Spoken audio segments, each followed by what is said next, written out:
Warden దాదాపుగా 2 నెలల నుంచి మద్యం సేవించి విద్యార్థులను మానసికంగా నైతికంగా వివిధ రూపాల్లో ఒత్తిడి గురి చేస్తున్న విద్యార్థులు అనేక ఇబ్బందుల నడుమ ఈ రోజు సంసిద్ ఇంటర్నేషనల్ స్కూల్లో విద్యను అభ్యసిస్తున్నటువంటి పరిస్థితి ప్రధానంగా కనపడుతుంది.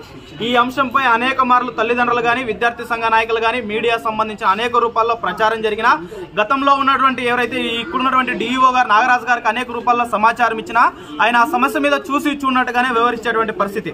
నిన్న మొత్తం దాదాపుగా 38 మంది విద్యార్థులపై అక్కడ ఉన్నటువంటి వార్డెన్ గారు దాడి చేశారు. దాడి చేయడంతో పాటు విద్యార్థులకు అనేక రూపాలలో అనేక బాడీపై అనేక చోట్ల వాతలు పడేటట్టు కూడా వేధింపులకు గురి చేశారు. వేధింపులకు గురి చేస్తే అక్కడ ఉన్నటువంటి యాజమాన్యం అక్కడ ఉన్నటువంటి వార్డెన్ మీద కేసు నమోదు చేయాలని చెప్పి తల్లిదండ్రులను పక్కదోవ పట్టించేటువంటి ప్రయత్నం చేస్తుంది. ఈ సందర్భంగా ఎస్ఎఫ్ఐ విద్యార్థి సంఘంగా ఒకటి అడుగుతున్నాం, ఏదైతే పాఠశాలలో దాడి జరిగిందో ఆ పాఠశాలకు సంబంధించి వార్డెన్ మీద కాదు కేసు పెట్టాల్సింది, ఏదైతే పాఠశాలకు సంబంధించిన యాజమాన్యం ఉందో ఆ యాజమాన్యం మీద కేసు పెట్టాలా.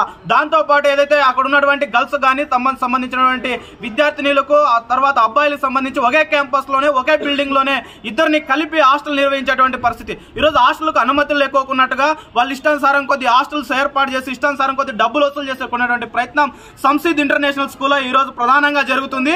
కాబట్టి ఇప్పటికైనా డిఈఓ గారు నిద్ర మత్తు వదలాలా.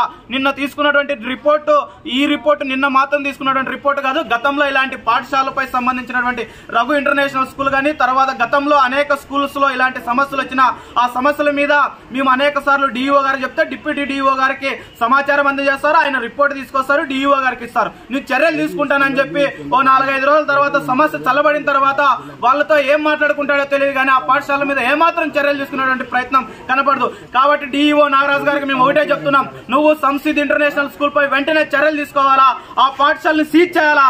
సీజ్ చేయకపోతే ఎస్ఎఫ్ఐ ఏఎస్ఎఫ్ విద్యార్థి సంఘాలు మరింత పోరాటాన్ని నిర్వహిస్తాం. ఆ పాఠశాలలు సీజ్ చేసేందుకు కొరకు మా పోరాటం ఆగదని ఈ సందర్భంగా డిఓ గారికి తెలియజేస్తున్నాం.